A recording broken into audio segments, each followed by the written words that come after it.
اللہ اکبر وللہ الحمد۔ بسم اللہ الرحمن الرحیم۔ سورۃ فلق اور سورۃ الناس دونوں مدنی ہے۔ اس میں 5 آیتیں اور اس میں 6 آیتیں، دونوں اکٹھی نازل ہوئی ہے۔ گو 20 اور 21 نمبر اس کو دیے گئے ہیں، لیکن نزول اکٹھے ہیں، اس پر اتفاق ہے علماء کا۔ پہلی سورت میں حواسط سے پناہ مانگی گئی اور اخیر میں وساوس سے پناہ مانگی گئی۔ پہلے حصے میں بھی 3 بلائیں ہیں، من شر ما خلق ومن شر غاسق اذا وقب ومن شر النفاثات فی العقد ومن شر حاسد اذا حسد۔ اور دوسری صورت کے اندر بھی بلائیں اسی حساب سے ہیں، شر الوسواس 1، الخناس 2، من الجنت والناس 4۔ اس میں بھی 4 بلائیں، اس میں بھی 4 بلائیں۔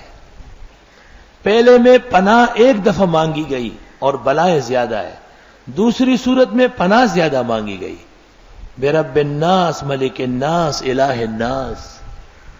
اشارہ اس بات کے لیے ہے کہ اسلام کے خلاف 2 طاقتیں سرگرم ہوگی، ایک حسد والی اور دوسری وسواس والی۔ حسد پرائے کریں گے اور وسوسہ اپنے ڈالیں گے۔ غور کرنے کا مقام ہے کہ جب کسی انسان کا کلام مکمل ہوتا ہے تو وہ اخیر میں بہت دور رس اور بہت شیرین اور بہت کارآمد قسم کا کلام کرتا ہے تاکہ وہ سب کلام پر حاوی رہے۔ اللہ رب العالمین نے اخیر میں 3 باتیں فرمائی ہے۔ ایک تو توحید کا عقیدہ بیان کیا سورۃ اخلاص میں، کہ سارا کام بنیاد منحصر اس پر ہے کہ آپ کا ایمان صحیح ہو اور توحید کا عقیدہ محفوظ ہو۔ اگر آپ غیر اللہ سے مانگتے ہیں، شرک و بدعت کرتے ہیں، تو کعبہ اور مدینہ کے اندر بھی آپ کے لیے کچھ نہیں ہے۔ آخر ابو جہل اور منافقین وہیں آباد تھے، وہیں رہتے تھے، وہیں مردار ہوئے، کوئی فائدہ نہیں پہنچا ان کو۔ اگر آپ کا عقیدہ توحید کا ہے تو پھر آپ اللہ کی پناہ میں رہیں گے، ہر مخلوق سے، خاص کر رات کی بلاؤں سے، سحر و جادو سے اور حاسد کے حسد کرنے سے۔ سورتوں کی شان نزول یہ ہے کہ جناب رسول اللہ صلی اللہ علیہ وسلم پر مدینہ منورہ میں لبید یہودی کی بیٹیوں نے سحر کیا تھا، اور جیسے ظاہری چوٹ نبی کو لگ جاتی ہے اور آپ کے دندان مبارک شہید ہوئے، سر میں خود کی کڑیاں گھس گئی، اور جیسے ظاہری تکلیفیں ہوتی ہے، بھوک لگتی ہے، پیاس لگتی ہے، گرمی اور سردی لگتی ہے، آرام کا تقاضا پیدا ہوتا ہے، اس طرح باطنی عوامر بھی متاثر ہوتے ہیں۔ جیسے سحر ہے، سحر کلمات کے اندرون میں ایسا اثر پیدا کرنا کہ اگلے کو تکلیف پہنچ جائے۔ اس کے 3 طریقے ہیں، یا تو پاک کلمہ ناپاک سیاہی سے لکھے، یا پاک کلمے میں ناپاک کلمات ملا لے، یا پاک کلمے کو مقصد سے ہٹا کے الٹا لکھ لے۔ اکثر ائمہ اس لیے ساحر کو کافر کہتے ہیں۔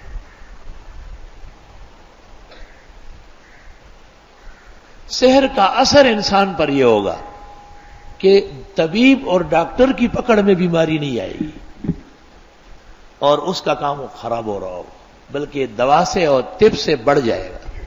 یہ اس بات کی علامت ہے کہ اثر سحر ہے۔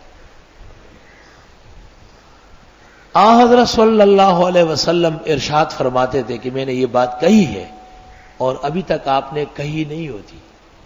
کبھی ایک بات آپ فرما چکے ہوتے، کچھ دیر بعد پھر ارشاد فرماتے، جسے کہتے ذہول اور نسیان۔ ان کیفیات میں آپ بھی غمگین ہوئے، صحابہ بھی بہت پریشان تھے۔ ایک دن آپ بستر پہ لیٹے ہوئے تھے، 2 فرشتے آئے، ایک نے دوسرے سے پوچھا صاحبکم مطبوب، یہ بیمار ہے؟ اور نے کہا لا بل مسحور، سحر ہوا ہے۔ من سحرا، کس نے کیا ہے؟ کہا فلان ابن فلان نے، اور فی بیر ذی اروان، ایک کنواں ہے بیر ذی اروان، اس میں تعویذ اور گنڈے لٹکائے ہیں۔ آپ نیند سے بیدار ہوئے اور صحابہ کو طلب کیا اور ارشاد فرمایا افتانی ربی فی مستفتیتہ، میں نے اللہ تعالیٰ سے جو فتویٰ مانگا تھا مجھے جواب دے دیا، میرے معالج نے میرا علاج کر دیا اور صحابہ کو علی الفور روانہ کیا۔ جب یہ لوگ وہاں پہنچے تو ایک دیکھا کہ ایک دھاگا نیچے لٹکا ہوا ہے اور اس کے ساتھ تعویذ لٹکے ہوئے ہیں۔ ان تعویذوں کی وجہ سے پانی کا رنگ جو ہے وہ مہندی کی طرح سرخ ہو چکا ہے، اور اس کے اندر کھجور کے نر کا بیج، حضرت کے کنگھی کے دانت، حضرت کی داڑھی اور سر کے بالوں کے ٹکڑے، اور کھیل اور مرچ اور دیگر گن بلا جیسے جادوگروں کے کرتب ہوتے وہ سب ملائی گئی تھی۔ جب آپ کی خدمت میں یہ لائے گئے تو یہ 11 آیتیں ہیں، 5 پہلی صورت میں، 6 دوسری میں۔ آپ ایک ایک آیت پڑھتے تھے اور ایک گھیرا کھولتے تھے۔ جب 11 گھیرے کھل گئے اور 11 آیتیں پوری ہوئی، سارا نشیتم بسیتا، تازہ دم، خوش و خرم، جیسے کبھی بیمار ہوئے ہی نہیں تھے۔ ابن جریر نے اپنی تفسیر کے حواشی میں اس جگہ لکھا ہے کہ صحابہ نے تابعین کو رد سحر میں یہ 2 بلکہ یہ 4 کل بتائے ہیں کہ یہ صبح و شام پڑھا کرے۔ بخاری میں ہے کہ جناب رسول اللہ صلی اللہ علیہ وسلم رات کو سوتے وقت یہ دونوں صورتیں پڑھ کر پھر ہاتھوں پہ دم کرتے اور پھر مستطاع من جسدہ، سر سے شروع کر کے جتنے جسم پر آسانی سے ممکن ہے ہاتھ پہنچتا تھا آپ ہاتھ پہنچاتے تھے۔ مرض الوفات میں جب آپ کمزور ہو گئے خود نہیں کر سکتے تھے تو ام المومنین پڑھتی تھی اور پھر حضرت ہی کے ہاتھوں کو حضرت کے جسم پر آہستہ آہستہ ملتی تھی، تبرکن بیدی رسول اللہ صلی اللہ علیہ وسلم، کیونکہ برکت تو حضرت صلی اللہ علیہ وسلم کے ہاتھوں کی۔ علم کے ساتھ اور دین کے ساتھ دینی کلمات کا تحفظ بہت ضروری ہے، ورنہ ہر عالم، ہر طالب، بلکہ ہر انسان کے بدخواہ موجود ہے، وہ مختلف ترکیبوں سے اس کو پریشان کرتے ہیں۔ اللہ تعالیٰ کا یہ احسان و انعام ہے کہ جو شخص قرآن کریم میں مشغول رہے گا اللہ ان بلاؤں سے اس کی جان چھوڑے۔ یہ نہیں کہ اثر نہیں ہوگا، لیکن بہت جلدی اثرات زائل ہو جائیں گے۔ قل اعوذ برب الفلق، آپ فرمائیے میں پناہ مانگتا ہوں پوپٹنے کے رب کے پاس۔ فلقہ، فلق کا کے معنی ہے خرقہ، خاص کر فلق و صبح ہوتا ہے۔ صبح جب شروع ہوتی ہے تو ایسا لگتا ہے جیسے اندھیرا پھٹ گیا اور صبح نکل آئی۔ شیخ الہند نے ترجمہ کیا ہے میں پناہ مانگتا ہوں پو پٹنے کے مالک کے پاس، یعنی اس ذات کے پاس جو صبح صادق کو لے کے آتے ہیں۔ سحر رات کو ہوتا ہے اور صبح کے وقت اس کا علاج ہوتا ہے، تو آیت میں اشارہ ہے کہ اگر صبح صادق کے وقت آپ اٹھیں اور ذکر کریں تو سحر ٹوٹ جائے گا۔ دلا بسوز کے سوزی تو کا رہا بکنت، دعائے نیم شب دفع صد بلا بکنت۔ من شر ما خلقا، شر سے اس چیز کے جس کو اللہ تعالیٰ نے پیدا کیا، یعنی مخلوق ضرر رساں ہے، مخلوق ضرر پہنچا سکتی ہے، یہ برحق ہے، اور مخلوق اللہ تعالیٰ کی ہے، اس کو راضی کر لے وہ زوراور ہے، مخلوق سے خود چھین لے گا یہ کام۔ سبحان اللہ۔ ایک بزرگ کے یہاں میرا جانا ہوتا تھا، ان کی تعویذ بیٹے کے سلسلے میں اکسیر سمجھی گئی، لیکن وہ مجھے نہیں دے رہے تھے، پتہ نہیں ناراض تھے یا وہ کچھ مانگنا چاہتے تھے۔ تو ایک دن میں جب ناراض ہو گیا تو میں نے دعا کی، میں نے کہا اے بغیر تعویذ کے بیٹا دینے والے اب تو آپ دے دیں۔ اسی سال محمد انور شاہ پیدا ہوا۔ وہ بزرگ مٹھائی کا ڈبہ لے کے آئے، انہوں نے کہا ہماری قسمت میں نہیں تھا ورنہ بیٹا ہو ہی رہا تھا، ہمارے عمر بھر کے مزے ہو جاتے۔ اللہ غیرتیوں کے ساتھ ہے، حدیث میں ہے انما الغیرۃ من الایمان، غیرت ایمان کا حصہ ہے۔ من شر ما خلق، علماء نے عجیب بات لکھی ہے کہ ایک مستقل مزاج عقیدے کا آدمی جو مخلوق کا خوف محسوس نہ کرے اس پر اثر بہت کم ہوتا ہے، اس لیے خواتین پر اثرات بہت ہوتے ہیں۔ ان کو ویسے آپ کہے کہ آپ پر کچھ ہے تو وہ کہا غرق ہو گئی، برباد ہو گئی۔ یہاں ایک عورت ہے وہ مجھ سے تعویذ لے جاتی ہے کہ میرے بیٹے اور بہو میں محبت ہو، تو میں تعویذ دے دیتا ہوں، ایک مہینے کے بعد میرے اسی تعویذ کو نکال کے لاتی ہے، وہی بیٹے دیکھ تو لے غرق ہو گئے ہم، یہ بلا نکل آئی ہے۔ اب وہ میرا لکھا ہوا ہوتا ہے لیکن اس کو منوانا آسان نہیں، وہ کہتے نہیں یہ دشمنوں نے لکھ کے رکھا، بھول جاتی۔ اور لوگوں نے جھوٹ بولنا شروع کیا ہے، ادھر سے دیکھا ادھر سے دیکھا، قمیض دیکھی، اثرات ہے، اثرات ہے۔ اثرات کہنا آسان ہے، اثرات توڑنا بہت مشکل کا۔ یہ کہنا بہت آسان ہے، اثرات ہے جی، اثرات ہے، اثرات ہے نا، نماز نہیں پڑھتے، اثرات ہے، اثرات ہے نا، زکوٰۃ فرض ہو چکی ہے، منمانی کرتے ہیں، نوکرانیوں کو ادھر ادھر کر کے باقی دبا دیا، اثرات اس سے برے اور کیا ہوں گے؟ حج کب کا فرض ہوا ہے، حج نہیں کیا، اثرات ہے، پردہ فرض ہے نہیں کر رہے، اثرات ہے، شرک اور بدعت کی لت پت ہے، اثرات ہے، جنہوں کی کیا ضرورت ہے، وہ خود اپنے آپ کو برباد کر رہا ہے۔ یہی وجہ ہے کہ علماء اور طلباء وہ ان بلاؤں سے محفوظ رہتے ہیں ببرکت رسول اللہ صلی اللہ علیہ وسلم، اور جو ان کے بھائی خواہ ہیں ان کو بھی اللہ تعالی ہمیشہ محفوظ فرماتے ہیں۔ اس سے یہ مطلب میرا نہیں ہے کہ یہ ہے نہیں، یقیناً ہے، اس میں کوئی شک نہیں، لیکن ایسا بھی نہیں ہے جیسے پراپیگنڈا ہے۔ ہر مخلوق کے شر سے میں پناہ مانگتا ہوں صبح صادق کے رب کے پاس، ومن شر غاسق، اور شر سے اس بلا کے اذا وقب، جب وہ چھانے لگے۔ غاسق اللیل اس بلا کو کہتے ہیں جو رات کے وقت آتی ہے، بعض ستاروں کا نام بھی غواسق ہے، جیسے طوارق ہے۔ اس میں اشارہ ہے کہ رات کے اندھیرے میں جادوگر جادو کو مضبوط کرتے ہیں۔ ومن شر النفاثات فی العقد، اور پھونکنے والیوں کے شر سے جب وہ گروں میں پھونکتی ہے، گرہ لگاتی ہے، گرہ لگاتی ہے، بخاری شریف کتاب التہجد جلد اول صفحہ 153 پر ہے کہ جو شخص فجر کے وقت نہ اٹھے تو شیطان آ کے یعقد علی راس اعتقافی ثلاث عقد، اس کے چہرے پر 3 گرہ باندھتا ہے، اور ہر گرہ لگاتے ہوئے یہ پڑھتا ہے علیک لیل طویل فرقد، رات بڑی پڑی ہے سو جائیے، علیک لیل طویل فرقد، علیک لیل طویل فرقد۔ اگر یہ اٹھ گیا تو ایک گرہ کھل گیا، اگر وضو کر لیا دوسرا کھل گیا، اگر نماز پڑھ لی تو تیسرا بھی کھل گیا، فاصبح نشیطا بسیطا، تازہ دم صبح اٹھتا ہے۔ اور اگر یہ نہیں اٹھا، نماز نہیں پڑھی، جب نماز قضا ہو جاتی ہے یدخل ذکرہ فی اذنہ ویبول علیہ، آلہ تناسل اس کے کان میں دے کے پیشاب کر لیتے ہیں، جیسے بل ٹانگ اٹھا کے پیشاب موت لیتا ہے اور بھاگ جاتا ہے کہ پڑے رہو میرے بیٹے، سارا دن جو ہے نا میرے تحفہ بانٹتے رہو، سارا دن شیطانی کرتا رہے گا۔ فجر کے نماز نہ پڑھنے والے پر اتنا بڑا اثر ہے جس کا علاج ممکن ہی نہیں ہے دنیا کے اندر، کینسر سے زیادہ خطرہ ہے اس کے لیے۔ کسی پر بلے نے پیشاب کیا، کتے نے، اس کا علاج تو ہے، شیطان کا پیشاب کیسے پاک صاف کریں گے؟ یہاں ہمارے محلے میں ایک زندیق رہتا تھا، ایک دفعہ میرے پاس آیا کہ یہ حدیث صحیح ہے، میں نے کہا بالکل صحیح ہے، کہ میں تو نماز نہیں پڑھتا، میرے کان میں تو پیشاب نہیں کیا، میں نے کہا کیا ہے، تو اس نے جو ہاتھ ایسا کیا نا تو اتنا سارا پانی نیچے گر گیا، سارے لوگ حیران ہو گئے، کرامتاً حدیث رسول اللہ صلی اللہ علیہ وسلم۔ تو عورتیں یعنی لبید ابن عاصم کی بیٹیاں جب جادو کرتی تھی تو پھونک پھونک کے، اور بعض کتابوں میں لکھا ہے کہ جادو کرنے والی عورتیں اپنے آپ کو غصہ دلاتی ہے اور بہت زیادہ غیظ و غضب پیدا کرتی ہے تاکہ ان کے زبان میں زہر پیدا ہو جائے، پھر وہ چپ کرتی ہے۔ اس لیے لوگ جب غصے میں ہو یا ناراض ہو تو دم درود نہیں کرتے، بیمار ہوتے تو پھر نہیں کرتے، کہتے نہیں اب منہ میں جراثیم پیدا ہو گئے۔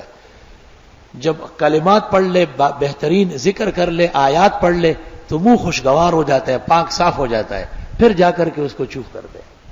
ایسا نہیں ہے کہ میں چوف چوف چوف چوف کرتے رہو، چوف کے پیچھے بہت بڑا داستان ہے۔ یہاں لوگ آ جاتے ہیں دم کے لیے، میں ان سے کہتا ہوں میں فارغ نہیں ہوں، کہتے ہیں کر لے، کیا فرق پڑتا ہے؟ اس احمق کو یہ پتہ نہیں کہ یہ وقت دم کے لیے صالح نہیں ہے، دم اس وقت مناسب ہوتا ہے جب دم کرنے والے کو یقین ہو جائے کہ انشاءاللہ فائدہ ہوگا، پوری توجہ ہو جائے، یہ نہیں کہ چوف بازی کرتے رہے۔ اخبار میں آیا کہ ایک پیر کراچی ایئرپورٹ اترا، مرید بہت سارے آئے تھے، اس نے لاؤڈ سپیکر پر سب کو دم کیا، سارے مرید دور تک دم ہو گئے۔ ومن شر حاسد اذا حسد، اور حسد کرنے والے کے شر سے جب وہ حسد پر اتر آتے ہیں۔ یہ جادو اور سحر یہ بھی حسد کی نشانی ہے کہ ایک آدمی کو نقصان پہنچائے۔ مولانا عبدالحی لکھنوی پر سحر کیا گیا تھا تو ان کو پھر وہ مالی خولیا ہو گیا، ہر وقت سر پکڑے رکھتے تھے، ہر وقت۔ مولانا عبدالحی کی مثال نہیں ہندوستان میں، اگر مولانا انور شاہ کو ایک طرف کیا جائے تو اور علماء ان کے قد و قامت کو نہیں پہنچ سکتے۔